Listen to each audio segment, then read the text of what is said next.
myself. At first it was frightening. "I cannot be this," I cried. I looked again and saw the same. It is true. I am all that and more. All great character portraits were and will be written with the detachment of a dedicated scientist, determined to tell the truth and nothing but the truth, whoever will be hurt in the process. Only a corpse can exist without contradiction. The corpse is busy disintegrating, while a living man is preoccupied with the struggle to keep soul and body together. This is in itself a Herculean job to accomplish. The universal man is really the average man. The difference between him and his superior brother, the genius, is only in degrees. We are, after all, brothers under the skin. If you truly know one, you know all. 2. What is originality? Editors, publishers, and producers are eternally on the lookout for an original story or play. They talk glibly about this precious quality as if it might be found in any ashcan or any corner. Originality, however, like genius, must be rare. Still, competent people, especially leaders in the literary field, use the word promiscuously. I consider even an old drawn-at-the-heel situation original if it has a new, fresh treatment, a well-known novelist has said. Another notable said, "Put in more pep, a new twist will lift up your second and third acts. A few clever lines, aglow with originality, wouldn't be amiss either." Such talk is sheer nonsense. What is a new twist to you may be an old twist to somebody else.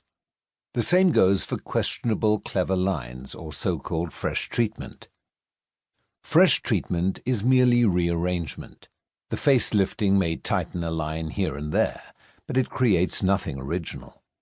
I heard one dramatist say, "Originality is something we cannot profane with a definition. You simply feel it.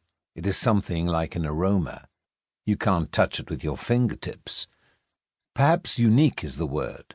I don't know. A spark out of the author's genius might light up a piece of writing so that it'll dazzle you with its brilliance. It would have been helpful of him to tell young writers how to create such an aroma, that untouchable something. If we want a definition of originality, our best method is to take a masterpiece, whether a play, novel, or short story, and see where this or that giant of literature carries its originality. War and Peace by Tolstoy, The Diamond Necklace by de Maupassant, The Gift of the Magi by O. Henry are a few of the works which readers treat with special respect. The plots in these stories are not extraordinary either. The themes are just as orthodox. The question is, what makes them so enduring?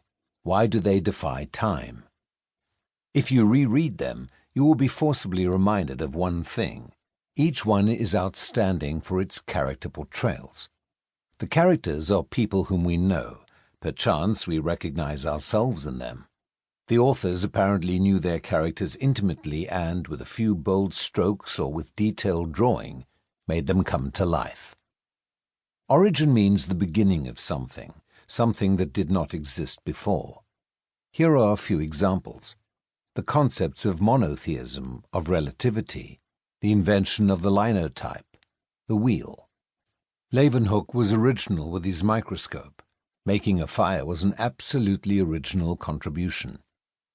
2,500 years ago, Zeno presented an absolutely new dialectical approach to man and to the world. Descartes, Feuerbach, Hegel, and Marx accepted Zeno's basic dialectical principle, but they interpreted it differently. Did this make them original too? While the first three explained the world in terms of idealism, Marx turned their idealistic interpretation on its head, so to speak, and created the most controversial philosophy in the world, dialectical materialism. If we are to keep originality on the high level to which it rightfully belongs, we must admit that Descartes, Feuerbach, and Hegel were not original thinkers. But let us pursue the definition of originality in writing. A new approach, one might say. If we insist